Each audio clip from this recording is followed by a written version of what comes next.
Dick, press your. Hi, everybody. Hollywood Progressive back here again. Dick, Sharon, and Linnea, you've seen us review plays, the three of us that we go to, and this time we're doing something different. We've had our longtime friend and partner, Ed Rampell, who's been reviewing plays and films and concerts for Hollywood Progressive for years. So he recently saw a play and he wrote a review that Sharon and I haven't seen the play. The play is, the article he wrote is A Mental Kink, Agatha Christie's Zero-Sum Game, based on Agatha Christie's novel and play Towards Zero. Plays at Theater 40 in Beverly Hills, Thursdays through Sundays to October 22nd. So Ed, would you like to introduce yourself briefly? Sure. I'm a film and culture historian, and I review theater, cinema, opera for Hollywood Progressive and many other outlets, most of them progressive leaning. And I majored in cinema at Hunter College in Manhattan, and I was named after the legendary CBS broadcaster Edward R. Murrow because of his expose of Senator Joe McCarthy on his CBS TV program. And I go very regularly to see play premieres. And also, just last Saturday, the opening opera of the new season at LA Opera, and I saw Mozart's Don Giovanni, which is a masterpiece.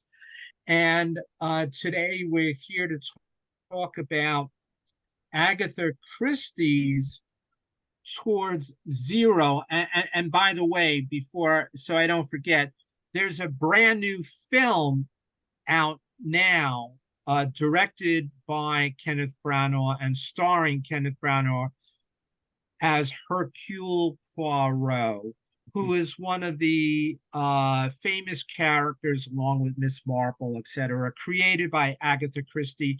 And that new movie out in theaters now is called A Haunting in Venice. And unlike A Haunting in Venice, Towards Zero does not feature as the detective Poirot, but features Inspector Battle or Superintendent Battle, who appeared in 5 Agatha Christie novels. Okay, Ed. So excellent. Thanks for the introduction. So Towards Zero is based on a 1944 novel that was turned into a play in 1956. It's an Agatha Christie drawing room whodunit. What's set in a clifftop manor in Cornwall, England. So what's the attraction for a 78-year-old novel and a 66-year-old play for today's audience? Okay, that's a really good question, because if you are a murder mystery aficionado, this play is right up your genre alley. It is almost by the numbers a classic British whodunit. And there is, of course, the inevitable Act 2 scene where the detective grills all of the different suspects in a drawing room, to be sure. But what sets this apart is the fact that there are a lot of plot twists. I wrote that there are more twists and turns than the road to Hana in Maui. And I didn't see, although I saw what I just described, that the superintendent battle would have and he's portrayed by David Hunt Stafford, who is also the artistic managing director of Theater 40. Although I saw that inevitably he would be grilling the different suspects and announcing who he thought was the actual culprit in the drawing room of the manor at Gull's Point on this cliff above the ocean. I didn't see these other twists and turns, which as my readers will know, I hate to be to reveal plot spoilers. So I'm going to do my best not to give those away. But I didn't see those coming. So to wrap up, the point I'm trying to make is that on the one hand, this play is perfect for everybody who loves that murder mystery genre.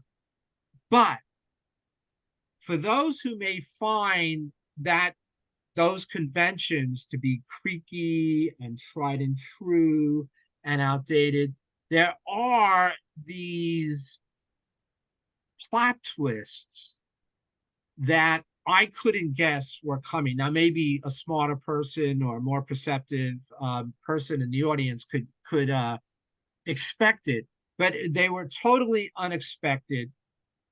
And so I think the play will work for those who appreciate the conventional whodunit, but also for those who want something a bit more off the beaten path. Great. Nia, do you have a follow-up? Yeah, so kind of in line with what my dad just asked, sort of. You've reviewed a lot of plays recently, like Blue, One Moment of Freedom, Fetch Clay, Make Man, that are very social justice oriented and have really particular is racially charged.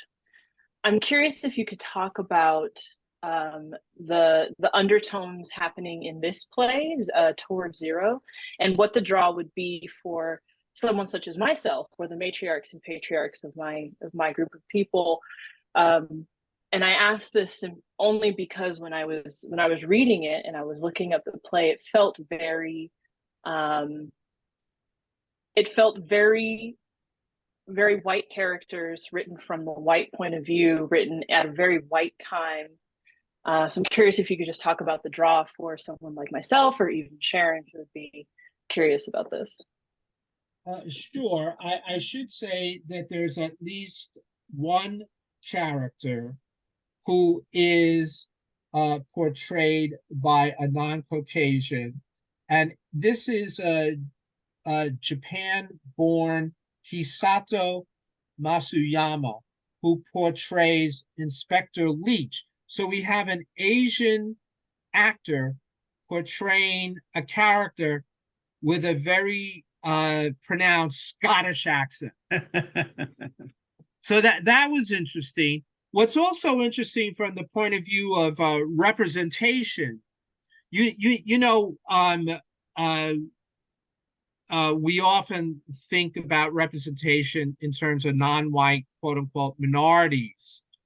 But recently, there's been a little bit of a brouhaha about the fact that Helen Mirren is portraying Golda Meir in a new movie, and Helen Mirren is not Jewish.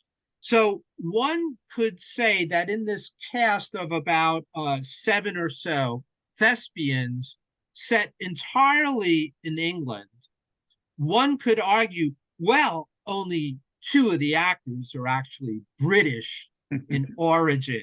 So this is cultural misappropriation and misrepresentation. One could theoretically make that argument. I'm not making that argument, but one could. Now, what I think Nia and those audience members who enjoy going to see a production in order to go from the appearance to the essence from the surface to the substance. What's really going on? Toward Zero was originally written by Agatha Christie, I believe during World War II, during that period. However, the play was not produced until 1956.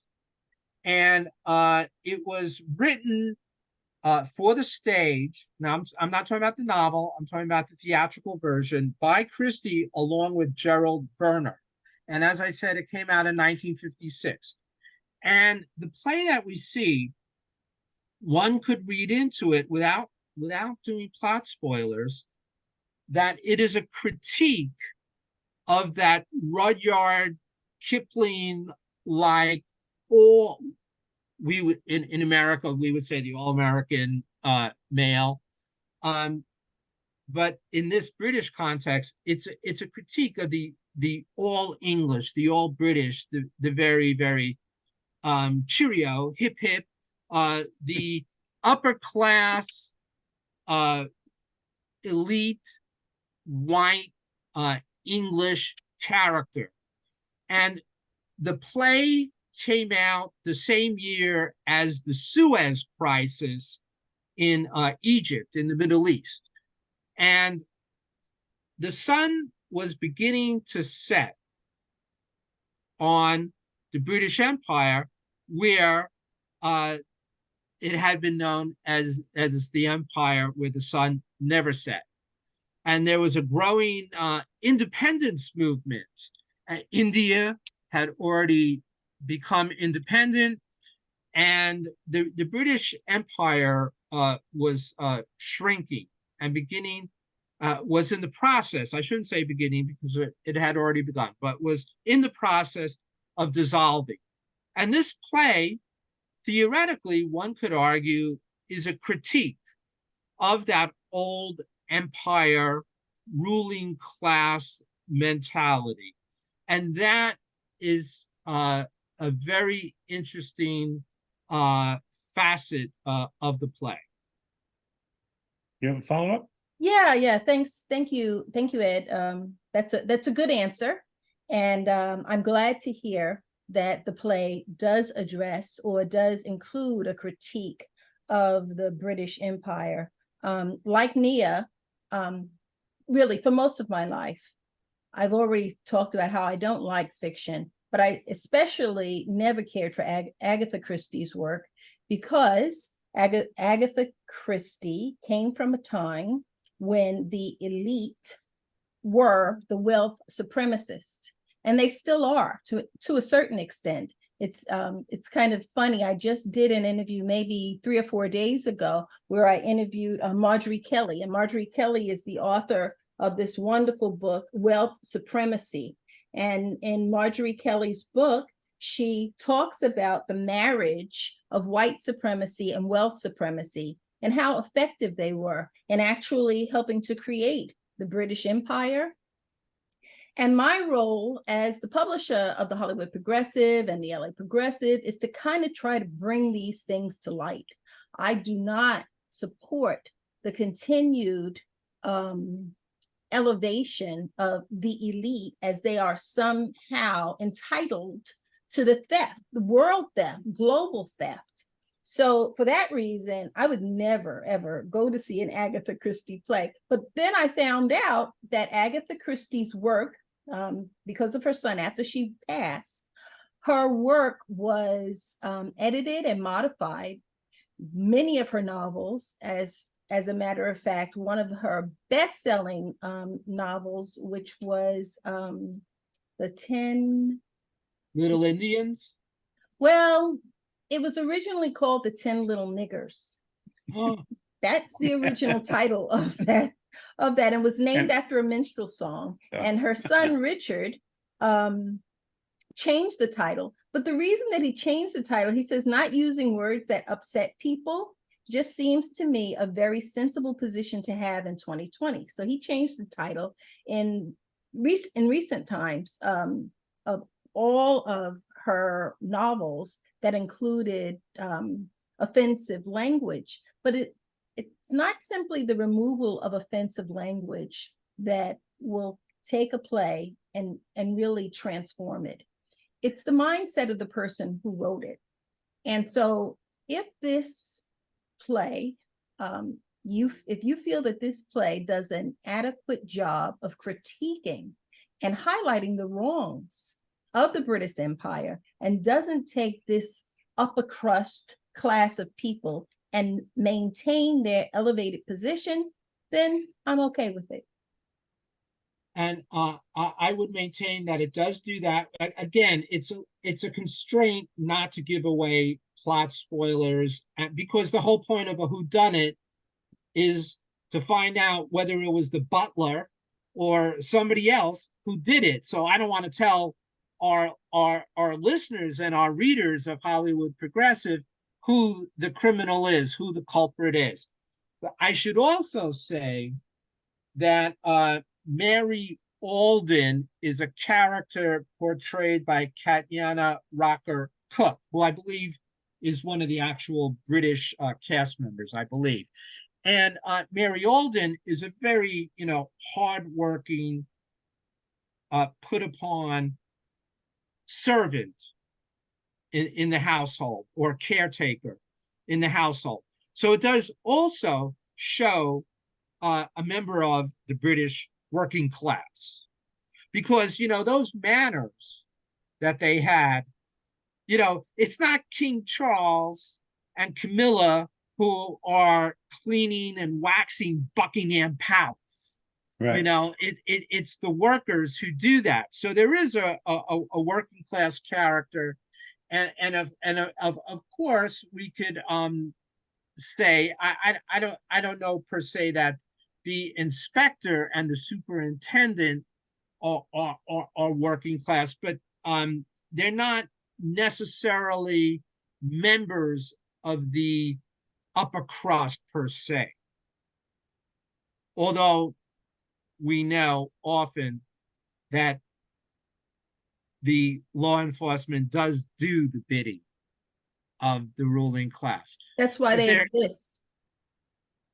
Yes. Remember the golden rule. Those who has the gold makes the rules and hires the people who enforces the rules. But in terms of their class origins, they're not necessarily members, or they were not necessarily born into the elite.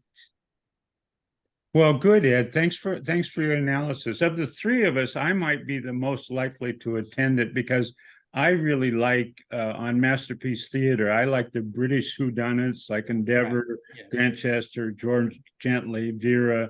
I especially like them because the characters, unlike American TV, they aren't all 25 and shapely. They tend to look like, in Vera in her trench coat, looks like, she's an old frumpy lady who could be a detective. Also, they tend not to do these improbable gunfights where a pistol has 58 rounds in. So I kind of like that. I've never really hooked into Agatha Christie, but I like whodunits. I like fiction. And I really appreciate the depth of your conversation here. So are you, what play is coming up for you?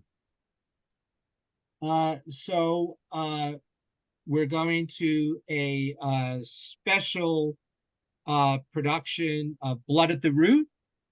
Oh, and also at the Geffen Playhouse on in October is I believe it's called The Engagement Party, and I believe it's co-starring Wendy Malick.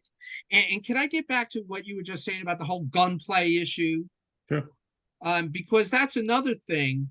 In this British written and set drama, there is, let's say, confrontation between the criminal and law enforcement, and it's like all done without even handcuffs, let alone pistols, which is so different from the violence that we're regularly steeped in America. I want to add that Agatha Christie was a shrewd observer of human psychology, so that in addition to the class origins of characters in towards zero, we could also see psychologically what makes them tick, which ties in directly with their place in the totem pole and in the social pecking order. And you were mentioning the PBS series, and that the casts look like real human beings. Right. And I'm wondering if you've ever seen Broadchurch. Yeah. Yeah, with Oscar winner Olivia Colman, Right. Charlotte Rampling, and other great cast members. And Broadchurch is just an absolutely gripping show. And so another thing about Sharon brought up these British, and of course there are other productions by Westerners that are very racially limited and so on. And one way to deal with that, and they do this in this show with the character of Inspector Leach, portrayed by a non-Caucasian actor born in Tokyo, Hisato Masuyama. One way to do that is with non-traditional casting. And as you know, at the Will Geer's Theatricum Botanicum, using that as an example, they have a long legacy of non-traditional casting of for example, casting non-white actors in lead and leading roles as well as supporting roles in Shakespeare and other dramas. Right. And I'm not just talking about Othello. I'm talking about Henry V and so on, and Julius Caesar, etc. So that's another way to broach this issue, to give the roles that may have been intended when, for example, the Bard took his quill and wrote Hamlet, etc., and casting non-Caucasian characters in those parts. That's another way to approach it. So I would overall, I would say that the cast is really excellent in towards zero. They are well directed by Craig Hisson. And we have John Combs, who was in the play The Moment of Freedom. He One Moment of Freedom, he played Colonel John Ashley. He's back at Theater 40, which also staged that production. Christopher Franciosa portrays Neville Strange. And by the way, without doing plot spoilers, some of these names are kind of giveaways. Michael Mullen is Ted Latimer, and he's pulling double duty. He's also the costume designer. There's some good period costumes that put you into the 1950s. And Jeremy Shea portrays Thomas Royd. Before we go, we have to mention, in terms of the British Empire, he has just returned from what they call Malaya, which nowadays is known as Malaysia. And he was working at a rubber plantation, but it's a safe bet that this British member of the upper crust wasn't tapping the trees himself for the rubber, but was in an overseer, a managerial, or an ownership position. And Michelle Schultz portrays Lady Tressilian, or Tresselin. Sorry about the pronunciation of her character's name. Holly Seidel is Audrey Strange. Kristen Towers' roles is pretty unbearable as Kay Strange, And I think her character is there for the classic red herrings that these whodunits are also another genre convention of the whodunits. It's very enjoyable. And if you read between the lines, go underneath the surface, there's a lot more going on in a kind of a social commentary on the British class system and the sun setting on the fabled British Empire. Well, that's magnificent, Ed. I appreciate your time. So either of you two have a follow-up question, or can we see Ed the next time?